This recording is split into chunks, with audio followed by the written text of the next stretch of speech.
Okay, isang mapagpalang araw ulit sa ating lahat, mga kapatid, mga kamanggagawa. Patuloy po muli tayong mag-aral ng salita ng Diyos at alamin pa natin yung mga dahilan kung paano tayo nakahuhulog o paano tayo nagkakasala. So sa topic po natin ngayon tungkol sa kasalanan, nasa episode 31 na po tayo. So purihin ng Panginoon, malayo-layo na rin yung ating nalakbay sa ating pag-aaral.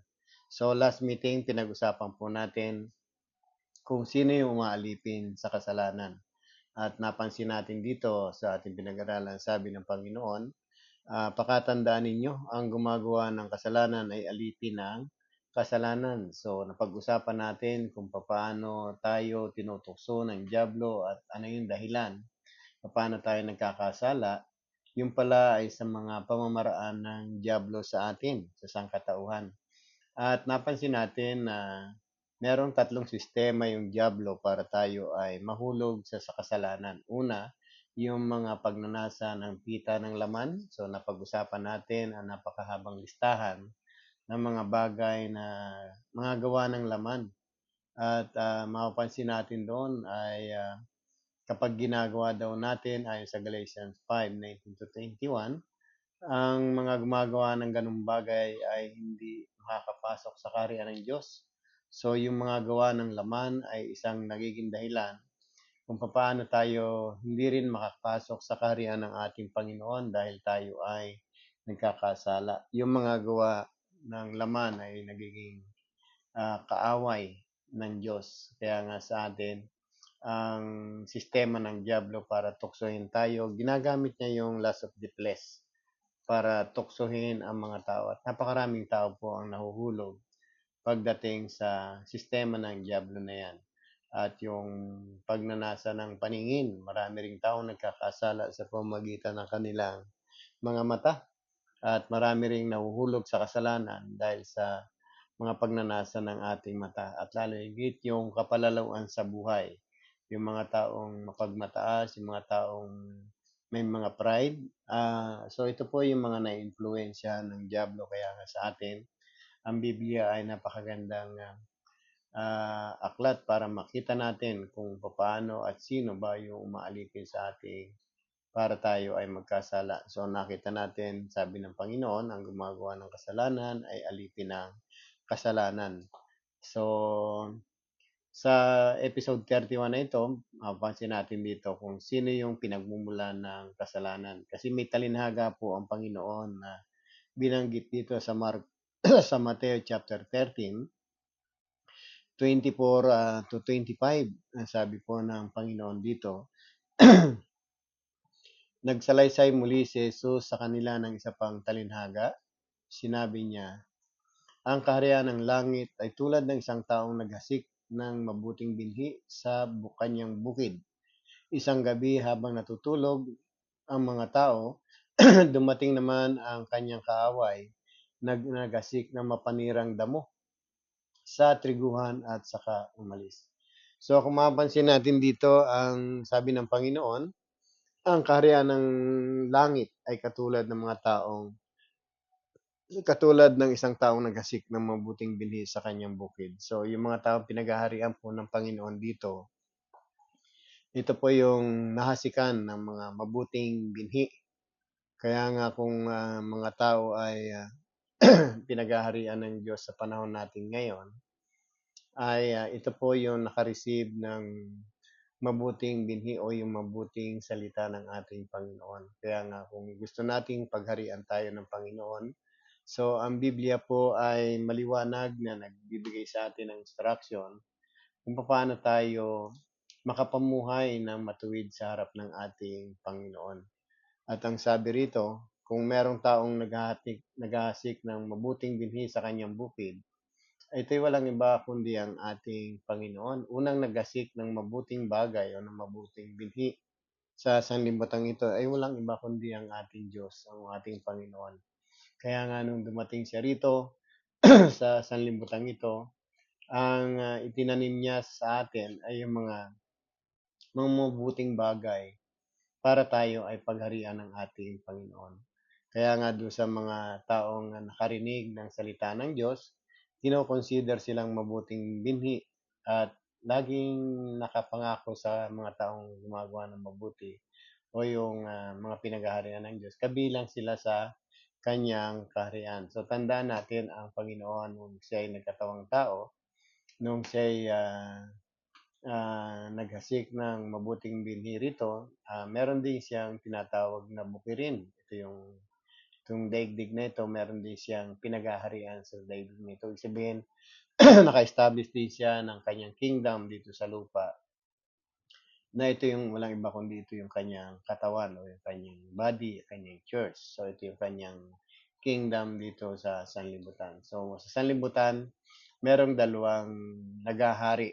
Una, ang Diyos sa mga taong pinag-aharian niya at yung mga ang diablo. Sabi nga doon sa John 8:44, ang diablo ang inyong ama. Kung ano yung gusto niya, yun ang inyong ginagawa. So meron ding pinag-aharian ng diablo pala sa sanlibutan ito. Kaya nga sabi doon sa verse 25, isang gabing natutulog ang mga tao, dumating ang kaaway, nagasik ng mapanirang damo sa triguan. So, ang kaaway na tinutukoy dito ay walang iba kundi ang diablo. At ang triguhan dito ay walang iba kundi ang mga tao. At yung bukirin, ito yung walang iba kundi yung sanlibutan o yung daigdig na ito.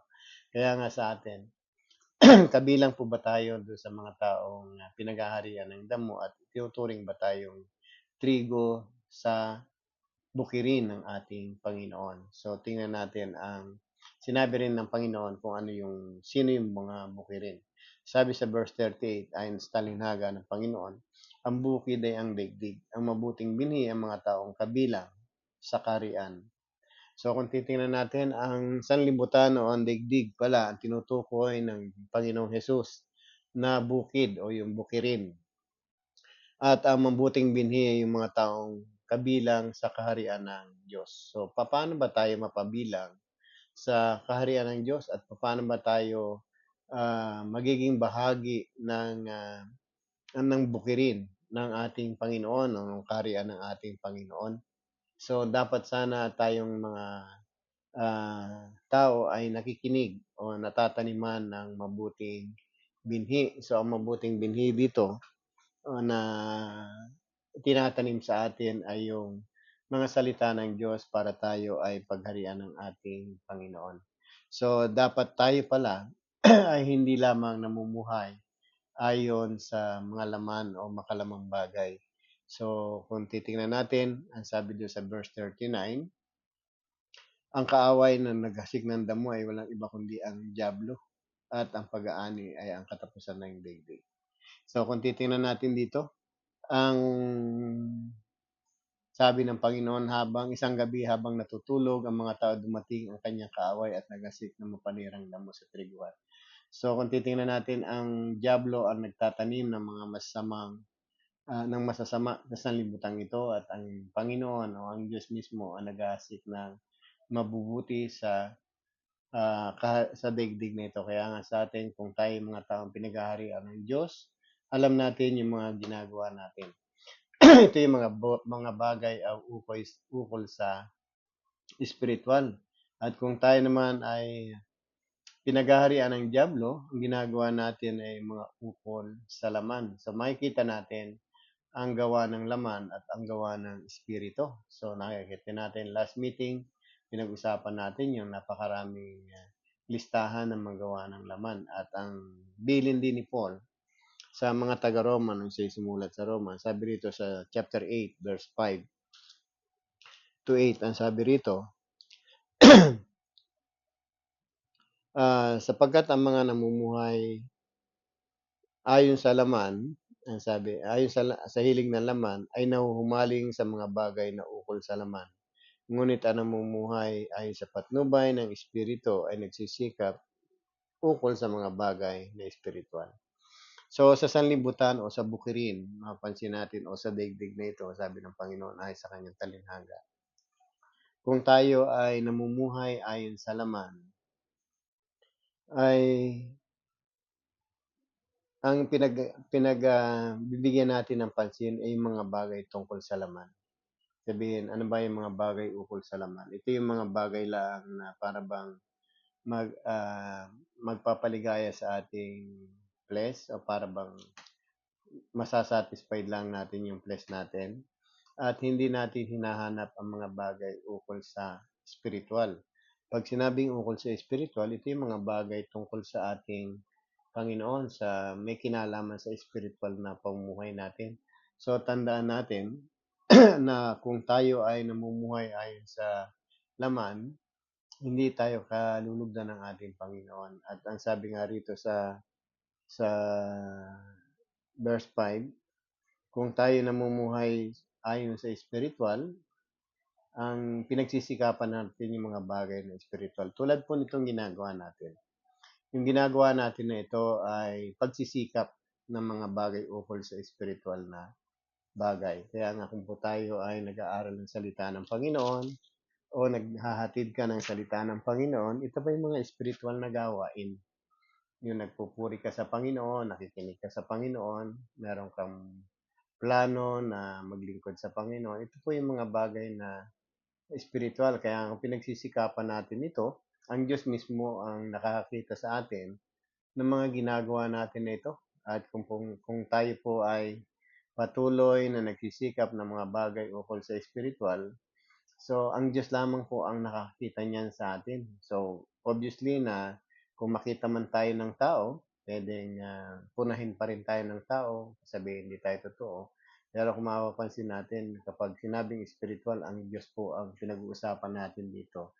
At meron tayong piniklis, walang iba kundi ang Diyos din. Kaya nga kung tayo ay namumuhay ayon sa laman, sabi, mga hilig sa laman yung ating mga ginagawa o yung mga tungkol sa laman ang ating kinahihiligan at kung tungkol sa espiritu naman, mga bagay tungkol sa spiritual ang kinahihiligan natin. So, sa sanlibutan, sabi ng Panginoon, kung mapansin natin sa kanyang talinhaga, meron lang palang dalawang klase ng tao sa daigdig na ito. Yung mga taong pinag-aharian ng Diyos at mga taong pinag-aharian ng Diablo. At ang tinuturing dito na pinag-aharian ng Diyos, ito yung namumuhay ayon sa spiritual o ayon sa kalooban ng ating Panginoon. At ang namumuhay ayon sa paghahari ng Diablo, ito yung namumuhay ayon sa laman. Kung ano yung gusto niya, ito yung ating ginagawa. So mapapansin natin sa sarili natin, makikita natin sa pamamagitan ng pag-aaral ng salita ng Diyos kung sino ba talaga ang naghahari sa atin. Kung talaga bang gusto natin sa langit, dapat pagharian po tayo ng Panginoon. At kung po tayo pinaghaharian ng Panginoon, nagsisikap tayo ng mga bagay ukol sa spiritual. Sabi sa verse kasi ng, ng Romans chapter 8 pa rin, ang sabi rito sa verse 6, ang pagkahumaling sa mga bagay ukol sa laman ay nagbubulid ng kamatayan. Ngunit ang nagsisikap ng mga bagay ukol sa espiritu ay nagbubunga ng buhay at kapayapaan. So nakikita natin yung diferensya doon sa dalawang klaseng pamumuhay. Kung tayo po ay namumuhay ayon lang sa hilig ng laman, ang sabi, mag-aani tayo ng kamatayan. Kaya nga kung makikita natin yung mga bagay ukol sa laman, nabasa po natin last meeting sa Galatians 5:19-21, kung re-reviewin nyo. Napakarami pong mga bagay doon na malalaman natin kung ikaw ay nabubuhay ayon sa laman. Pero kung nabubuhay tayo ayon sa Espiritu, ang promise ng Panginoon, ay magkakaroon tayo ng buhay na mula sa Kanya at higit sa lahat yung kapayapaan. Mahalaga po yung kapayapaan. Pwede ka tayong buhay pero walang kapayapaan. Parang sayang lang yung idinaan natin sa limbutang ito. Sobrang hindi natin na-appreciate yung buhay na binibigay ng Panginoon. So, mangyayari po sa atin, kapag tayo po ay nagsikap na ayon sa Espiritu, magkakaroon tayo ng buhay. Yung buhay po na tinutukoy dito ay yung buhay sa kapiling ng ating Panginoon, yung mga taong pinag-aharian ng Diyos. At sabi sa verse 7, kalaban ng Diyos ang sinumang nahuhumaling ayon sa mga bagay ukol sa laman. So kalaban pala ng Diyos kapag tayo ay namumuhay lang ukol sa laman. Kaya nga pagsikapan po natin mga kapatid na tayong lahat ay pagharian ng Diyos. at mamuhay ayon sa spiritual. Kasi po, kung tayo ay hindi mamumuhay ayon sa spiritual, ah, mahahayag sa Panginoon kung ano yung mga gawa natin. At makikita ng Panginoon sa buhay natin o siya mismo ang nakakita ng buhay natin. Makikita niya na hindi ka interesadong magkaroon ng o hindi ka interesadong mamuhay ayon sa kanyang paghahari. Kaya nga kung tayo pinaghaharian ng Panginoon, so pwede po tayo magsimula habang tayo ay nakikinig ng salita ng Panginoon. Pag tayo po ay naghangad ng mga bagay tungkol sa laman, sabi, mag-aani ng kamatayan. At ang sabi sa verse 8, sabi rito, ang nabubuhay ayon sa laman ay hindi maaring kalugdan ng Diyos. Kaya nga matindi yung namumuhay ayon sa laman. So, ang Biblia po ay nagbibigay ng mensahe sa atin kung paano tayo dapat kalugdan ng Panginoon. At kung tayo ay patuloy na ang interes natin ay mga bagay ukol sa laman, ukol sa flesh, so tandaan natin ang sinasabi ng Biblia. Kaaway tayo o hindi po tayo kalulugdan ng Diyos, kaaway tayo ng Diyos. Kaya nga, kung merong nakikinig ngayon at kung kayo man ay nakikinig sa oras na ito, tinuturuan po tayo ng banal na kasulatan na makapamuhay ng ayon sa salita niya para pagharian po tayo ng ating Panginoon. Kaya nga mga kapatid, habang tayo ay nabubuhay, meron po tayong pag-asa na pagharian po tayo ng ating Panginoon.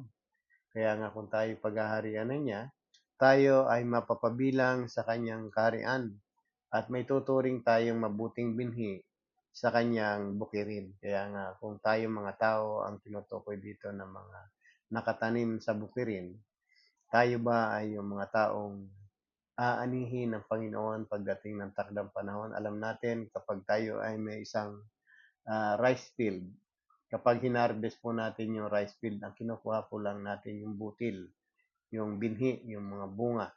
At hindi po kasali yung mga dayami at saka yung mga panirang damo.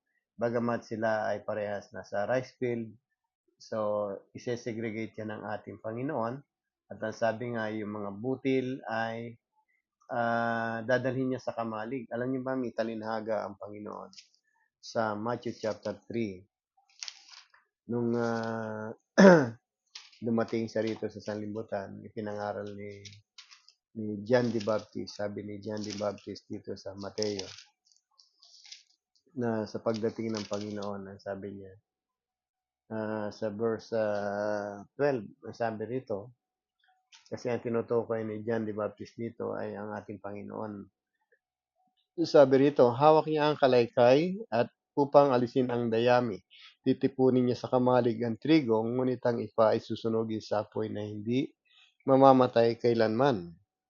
So kung ginamit ng Panginoon ang tanglinhaga rito sa isang bukirin, so lumalabas na ang Panginoon ang magsisegregate doon sa mga nakatanim sa bukirin.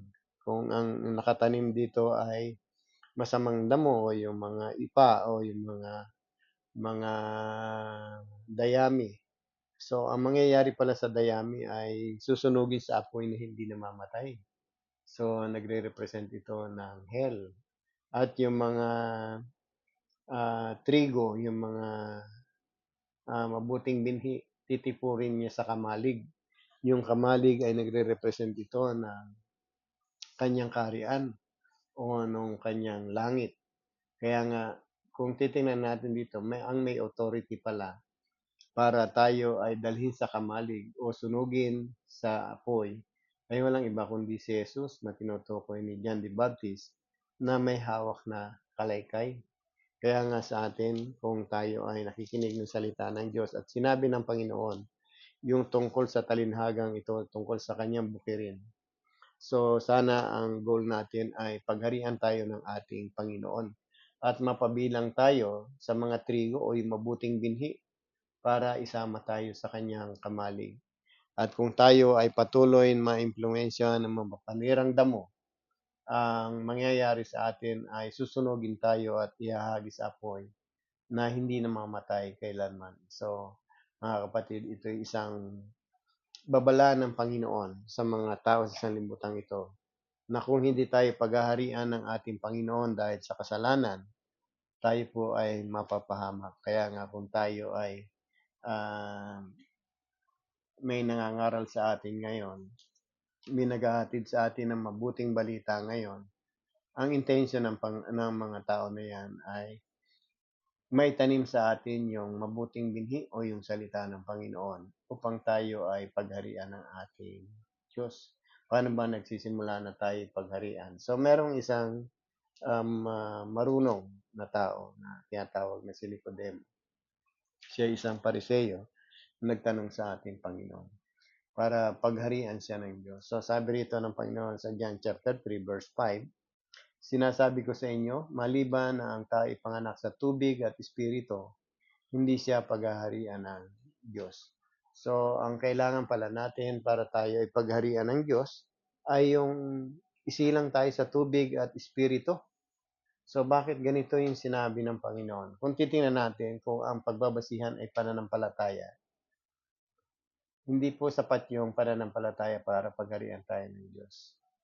So, kung titingnan natin, lahat po ng tao sa sanlibutan ay may pananampalataya. Kaya lang, hindi sa Diyos nakatuon yung kanilang pananampalataya. Merong pananampalatayang nakatuon sa relihiyon, sa grupo, merong sa tao. So, hindi po yun yung basihan. Kaya nga, pag sinabing pananampalataya, ito yung genuine faith na pinanampalatayan natin ay walang iba kundi ang Diyos. Kaya nga sa atin, kung ang pananampalataya lang ang dahilan para pagharian po tayo ng Panginoon, hindi po yun ang basihan ng Panginoon. Ang basihan ng Panginoon kung tayo ay isisilang na muli. So, bakit kailangan isilang na muli? Ito po yung tinatawag na Christian baptism o yung water baptism na tinatawag. Isinilang muli, pinanganak sa tubig na tinutukoy. Bakit kailangan ipanganak sa tubig? So, kung tayo ay papayag na ipanganak sa tubig, obviously na meron kayong narinig tungkol sa ating Panginoon. At nananampalataya kayo sa Panginoon. Kaya nga yung tutuldukan ng Panginoon kung sino yung Kanya sa pamamagitan ng pagpapasakop niya sa pagsilang na muli. So ito yung tinatawag na pagiging born again. Kaya nga sa atin, kung tayo ay paghaharian ng Diyos, so may nangyari sa atin, tayo po ay na-rebirth o na-born again po tayo. At isinilang tayo sa tubig at sa Espiritu. Ang tubig ang elemento kung saan isisilang ka. Ang Espiritu po yung nare-revert sa atin, hindi po yung body. Yung relationship natin sa Panginoon na dahil sa kasalanan ay nahiwalay. So, tandaan natin yung pinag-usapan natin paano nahulog ang tao sa kasalanan. Ang isang result noon ay nagkaroon ng tatlong klaseng kamatayan. Kamatayang physical, kamatayang spiritual, at kamatayang walang hanggan. Kaya nga sa atin, pag na-revert po tayo, magkakaroon muli ng panibagong buhay yung ating espiritu at magkakaroon po ulit tayo ng relationship sa ating Diyos. Kaya nga sa pamamagitan ng instruction ng Panginoon na nakasulat sa Biblia. Para daw pala pagharian ng tao, sinabi niya kay Nicodemo, sinasabi ko sa iyo, sabi ng Panginoon, maliban na ang isang tao ay isilang ipinanganak sa tubig at sa espiritu, hindi siya paghaharian ng Diyos. So, there is no choice. No, there's no other way para pagharian ka ng Diyos. Para makita ng Diyos na ikaw ay isang mabuting binhi, kinakailangan ikaw ay magpasakop sa Kanya at kinakailangan isilang kang muli sa tubig at espiritu. Kaya nga po tayo mga kapatid, sa pamagitan ng salita ng Diyos ay marami po tao ang kinagaharian na po ng Diyos ngayon. So sa atin, kung meron tayong best friend na tinuturing, yung mga kaibigan po ba natin na yan ay inaaya tayo para sa spiritual na pamumuhay o para pagharian tayo ng Diyos.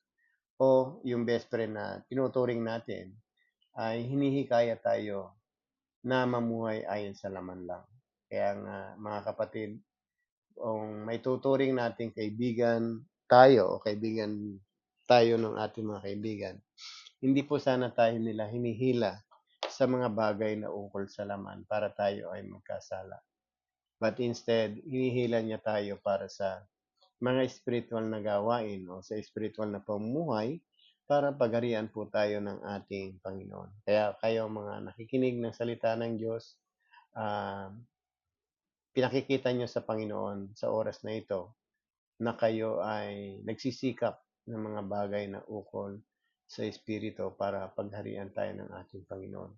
So, kaya nga po ang isang tao ay nabubulid sa pagkakasala kung siya ay matataniman ng masamang binhi o maimpluwensyahan ng diablo sa kanyang buhay ng masamang gawa. Kaya nga, mga kapatid, tandaan natin, ang diablo po ay napaka-workaholic niya.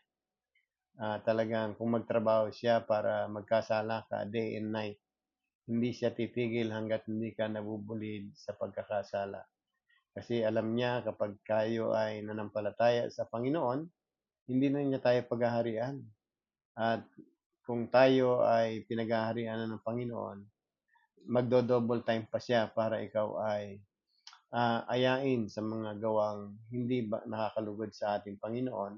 Ito yung mga gawang makalaman. Kaya nga mga kapatid, mag-ingat po tayo. Sabi nga sa sulat ni James, natutokso ang tao kapag siya'y naakit at napatangay ng kanyang sariling pagnanasa. So, yung sarili natin nagiging kasangkapan din para tayo ay magkasala sa Diyos. Yung sarili nating pagnanasa, kapag tayo naakit nito, tayo po ay nakakluwa ng kasalanan. So, ang diablo po yung source ng pagkakasala natin. At kung magiging aware tayo sa kanyang mga system o sa kanyang mga paraan para tayo magkasala, so makakaiwas po tayo sa mga bagay nito. So alam natin yung lust of the eyes, lust of the flesh, at saka yung pride of life, ay hindi po yan nagmumula sa Diyos. Kaya nga kung tayo ay patuloy na mag-aaral ng salita ng Panginoon, at makikita natin kung paano tayo makapamuhay spiritual, masusumpungan tayo ng Panginoon na tayo rin ay kabilang sa mabuting binhi. Nagsisikap tayo ng mga bagay ukol sa naman. Kaya nga, kung si Satanas ang nagiging dahilan para tayo magkasala. So, tayo ay na-impluwensyahan lang niya. So, ibig sabihin, para makaiwas tayo sa kanyang mga patibong para tayo magkasala. So, alamin din natin yung mga bagay na spiritual para hindi tayo mahulog sa pagkakasala. So, sa next meeting, mga kapatid, pag-aralan natin kung kailan at paano tayo nagkakasala. So, nakikita natin yung source ng sin ay walang iba kundi ang diablo. So, tayo, dahil sa ating free will, tayo ay nagdi-decide kung sino yung ating tinatangkilik o sino yung ating kinoconsider na ama. So, pwede nating maging ama ang Diyos, pwede rin nating maging ama ang diablo. Nakadepende po sa mga gawa natin. Kung ang gawa natin ay ukol sa laman, ang diablo ang ating ama. At nagkakasala po tayo sa Diyos kapag ang ukol sa laman. Kung ang Diyos ang ating tinuturing na ama, ang gawa natin ay mga bagay ukol sa spiritual. Nagsisikap po tayo. Kaya nga mga kapatid, ang palatandaan na tayo ay namumuhay o kabilang sa pinaghaharian ng Diyos. Makikita natin sa gawa natin at kung ano yung pinagsisikapan natin sa buhay, yun po ang palatandaan kung kanino tayo. Either na tayo ay sa diablo o sa Diyos. So, kaya nga mga kapatid, ang isang payo ko sa ating lahat ay pag-aralan natin mabuti ang mabuting balita. Kasi dito natin makikita sa salita ng Diyos yung klase ng pamumuhay at yung katagumpayan na naghihintay sa atin kung sakaling madidiscern natin yung gawa ng diablo ay umiiral sa buhay natin. So, tayong lahat ay mahal ng Diyos, ayaw ng Diyos na tayo maparusahan. Ang gusto ng Diyos ay magkaroon ka ng buhay na walang hanggan at magkaroon tayo ng kapayapaan. Kaya nga mga kapatid, kung tayo ay patuloy magkakasala, hindi po mangyayari sa atin yung plano ng Diyos.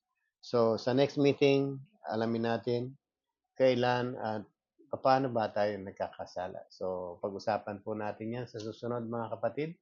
At hopefully, sa pamagitan ng maiksing pag-aaral natin ay meron tayong natutunan, especially yung ah, kung paano tayo paghaharian ng ating Panginoon. So, mga taong pinaghaharian ng Diyos, tandaan natin, ito yung mga taong nataniman ng mabuting binhi. At ang mga taong pinaghaharian ng Diablo, ito yung pong na-impluensya ng Diablo para gumawa ng masama. So, hanggang sa muli mga kapatid, pagpalain po tayo ng Diyos at nawa ay mabigyan natin ng kaluguran ang ating Panginoon sa bawat oras na ginagawa natin itong bagay nito. So, muli sa ating pagkita-kita, God bless po sa inyong lahat.